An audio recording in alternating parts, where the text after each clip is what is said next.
e ganha ritmo.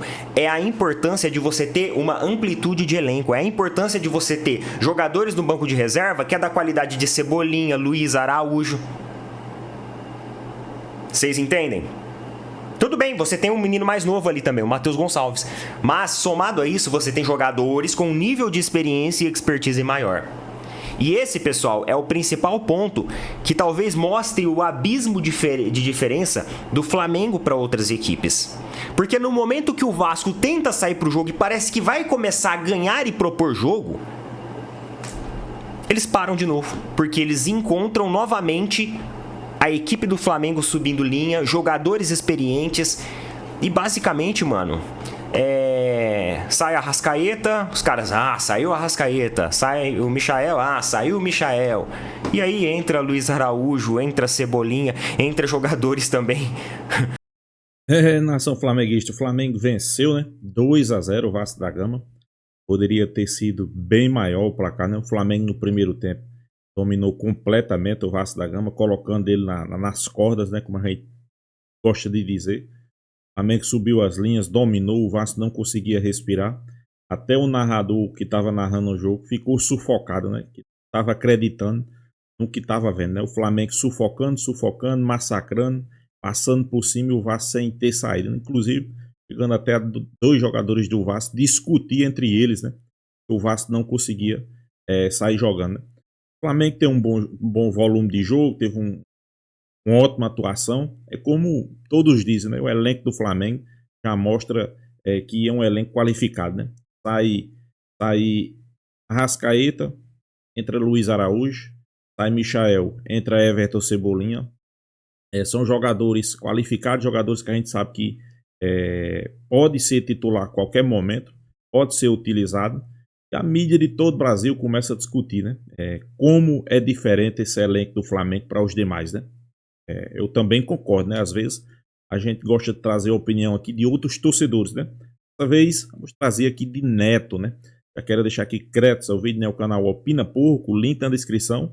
Vamos ver o que ele acha desse time do Flamengo, como foi o jogo do time do Flamengo. No final do vídeo eu deixo a minha opinião, nação. Vamos lá, vamos acompanhar aí. O Matheus Gonçalves e o Wesley trocando um passe de bola ali como se estivesse num jogo treino. Mas, pelo amor de Deus, né? Pô, é só a marcação ajustar. Os caras também são jogadores profissionais. Os caras também não... vai levar o lé da torcida mesmo. Aí os caras esquentam e aí quase iniciam uma confusão ali. Mas vamos lá, pessoal. Eu quero destacar nesse jogo pra vocês uma observação que eu acho que ficou muito clara e muito evidente. O primeiro tempo não tem muito o que a gente falar. O primeiro tempo foi do Flamengo. Integralmente do Flamengo. O Flamengo manteve a linha alta praticamente o primeiro tempo inteiro. Manteve a intensidade, manteve o ganho na marcação dentro do meio-campo, no sistema intermediário, e fez com que o Vasco ficasse acuado o primeiro tempo inteiro. Existem alguns ajustes finos que o Flamengo precisa fazer, principalmente no último terço do campo. Porque quando o Vasco se retraía, ele conseguia neutralizar qualquer tipo de ação ofensiva mais efetiva do Flamengo. Então o Flamengo ia bem, ganhava no meio-campo, tocava o fôlego para frente, subia a linha e aí travava. Não conseguia achar o espaço para uma finalização. Ou era uma tentativa que era bloqueada. Então, assim, não conseguia ser muito efetivo no final, na finalização em si. Precisava do fator desequilibrante, daquele jogador que chamasse a responsabilidade individual. Coletivamente, o Flamengo fazia uma partida perfeita.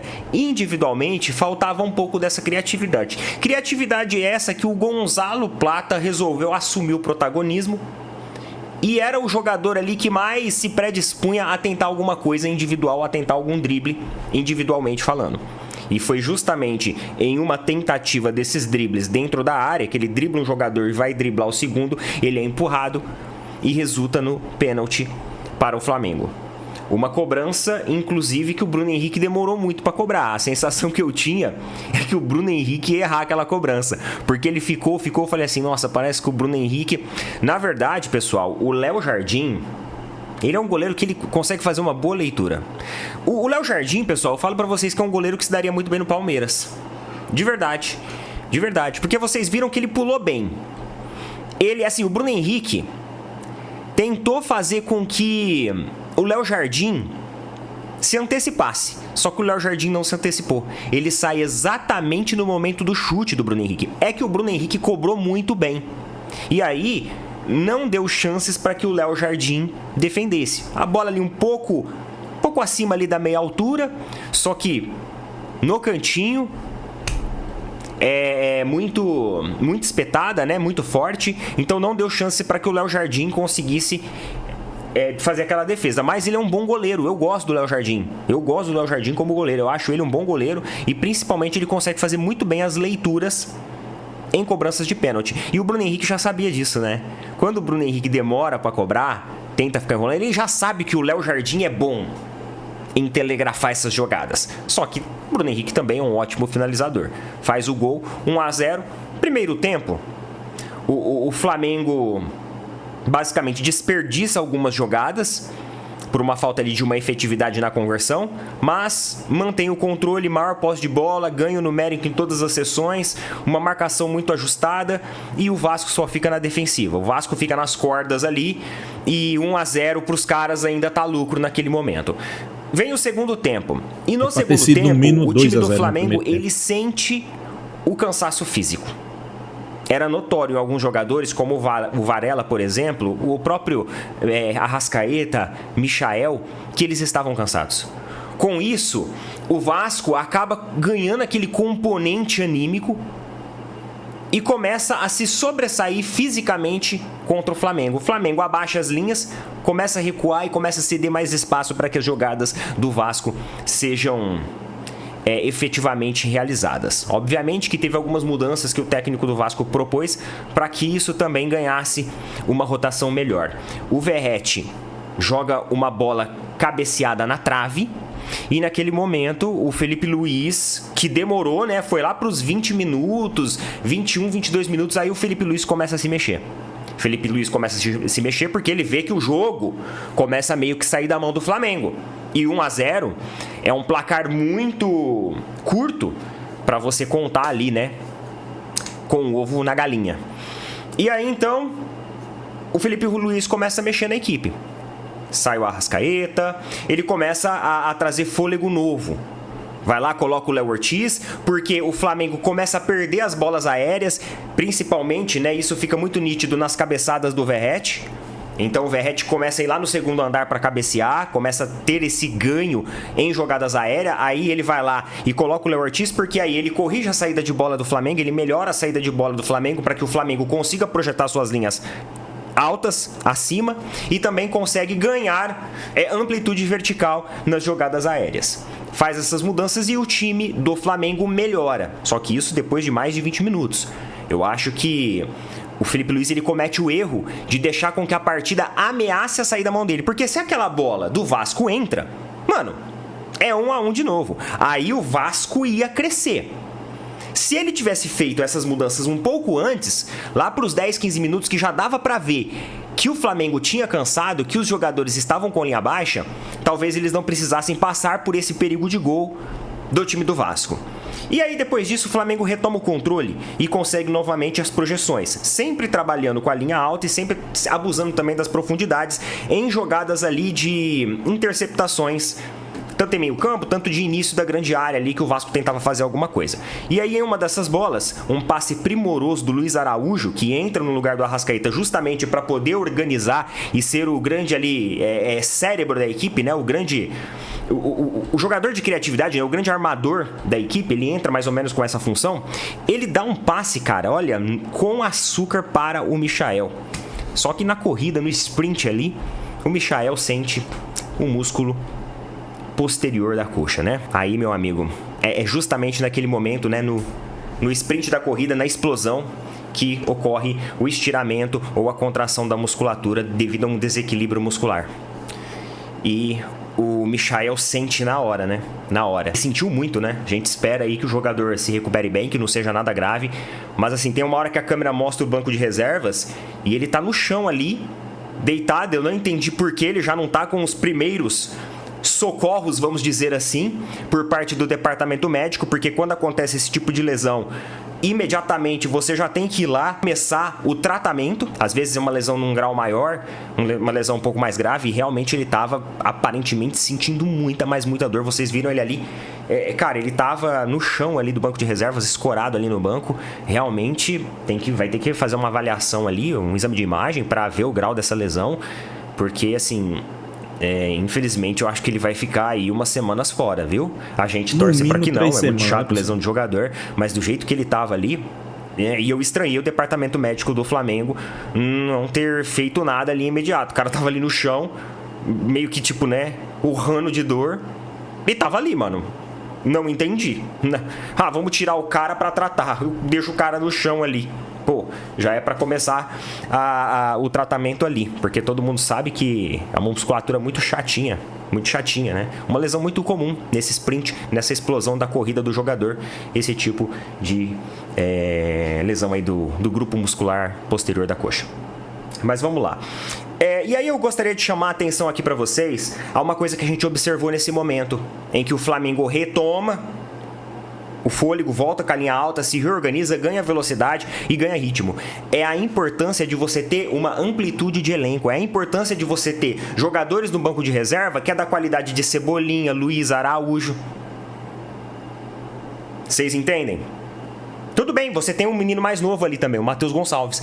Mas, somado a isso, você tem jogadores com um nível de experiência e expertise maior. E esse, pessoal, é o principal ponto que talvez mostre o abismo de diferença do Flamengo para outras equipes. Porque no momento que o Vasco tenta sair para o jogo e parece que vai começar a ganhar e propor jogo, eles param de novo, porque eles encontram novamente a equipe do Flamengo subindo linha, jogadores experientes e basicamente, mano, sai a Arrascaeta, os caras, saiu a Arrascaeta, sai o Michael, saiu o Michael. E aí entra Luiz Araújo, entra Cebolinha, entra jogadores também com um excelente nível técnico e mais uma vez voltam a se sobressair na partida. Então olha a importância de você ter um banco de reservas. Mais uma vez eu chamo a atenção para aquele vídeo que eu fiz lá no Oz Ideia, da comparação do banco de reservas do Palmeiras com o Flamengo. Então você nota a diferença de você ter um banco de reservas que entra e resolve a partida. Porque o Cebolinha, numa jogada e num gol maravilhoso, ele resolve a partida 2-0 para o Flamengo. É isso, meus amigos. Coloca nas opiniões aí, tá bom? Pois é, nação flamenguista, né? Como o Neto aí mesmo abordou o tema, né? O elenco do Flamengo é um elenco que eu acho que não tem comparação aqui no futebol sul-americano. Não tem como você querer comparar o elenco do Flamengo com os demais equipes do futebol nacional e até mesmo sul-americano, né? O elenco do Flamengo é qualificado, né? Pra você ter noção, sai Michael, entra Everton Cebolinha, sai Arrascaeta, entra Luiz Araújo, entra Léo Ortiz. Você já vê a qualidade do elenco do Flamengo, né? O Flamengo dominou o jogo do início ao fim. Claro, eu também concordo aí com o Neto. Ali nos primeiros minutos do segundo tempo, né? Os 20 primeiros minutos, o Vasco tentou esboçar uma saída, não digo nem uma reação, uma saída de campo, né? Porque tava uma situação chata, né? Tava uma situação onde o Flamengo dominava o jogo e o Vasco não conseguia trocar 3 passes no campo de ataque, né? Era só bola longa. Inclusive, no início do jogo, 2 jogadores do Vasco vieram a discutir, o goleiro e o atacante, né? Porque eu não sei o que era a discussão, o tema da discussão, mas a gente vê que claramente era o mau desempenho do Vasco, né? Isso acontece, reflete entre os jogadores, né? Discussões. E pela parte do Flamengo, todo mundo sabia, né? A qualidade do elenco. Todo mundo sabia a qualidade que o elenco do Vasco não tem. Isso aí, eu acho que estava notório, né? Tava claro o domínio do Flamengo, né? Não sei qual foi o canal que você assistiu, mas o canal que eu assisti, até o narrador, né, ficou desesperado, né? Porque não imaginava o domínio do Flamengo ser tão amplo, né? Mas foi isso que aconteceu, né? Acho que o placar é um pouco enganoso quando você fala de domínio do Flamengo. Não, mas o Vasco no segundo tempo dominou o Flamengo. Não, o Vasco no segundo tempo não dominou momento nenhum o Flamengo. O Vasco no segundo tempo tentou jogar mais no campo de ataque do Flamengo. Primeiros 20 minutos. Depois disso, esquece, né? O Flamengo subiu as linhas novamente, depois das trocas dos jogadores, né? Subiu a linha, marcou pressão, focou o Vasco novamente. Acho que o placar ideal e o justo seria o placar que a gente opinou aqui no canal, né? 3-0. Inclusive teve um gol do Gonzalo Plata, né? É que o VAR anulou que estava impedido. Varela estava impedido. Mas é isso. Acho que o torcedor do Flamengo tá gostando do que tá vendo da equipe. O torcedor do Flamengo, cada dia que passa, se identifica mais ainda com o Felipe Luiz, né? Com suas alterações, seu estilo de jogo, com suas mudanças. Ele conhece bem a equipe, né? Felipe Luiz é um cara que conhece bem. Você vê nas mudanças. É o Vasco tentando trocar passe ali mais no campo de ataque do Flamengo. Faz algumas mudanças que em segundos o Flamengo domina o jogo de novo. Né? Isso aí é conhecer elenco, pessoal. Isso aí é um treinador que tem experiência, que conhece o elenco e sabe o que pode fazer para alterar as circunstâncias do jogo em certos momentos. Né? Foi apenas isso que aconteceu. O Flamengo começou a dominar o jogo novamente. Saiu com uma bela vitória. Inclusive ali no final, mais uma vez, um pouco como é que se diz? De discussão entre os jogadores. Inclusive o Wesley deu uma entrevista bastante inteligente quando terminou o jogo, né, que foi perguntado sobre a confusão. Nada demais, apenas uma troca de passe ali no campo de ataque. Coisa normal, principalmente depois que o time está vencendo. Isso não foi nada demais, apenas deu uma bola de letra. Inclusive citou o Felipe Coutinho, né, que estava reclamando. Ele disse que muitas vezes o jogo de Felipe Coutinho ele virava o rosto para o lado e tocava a bola, né?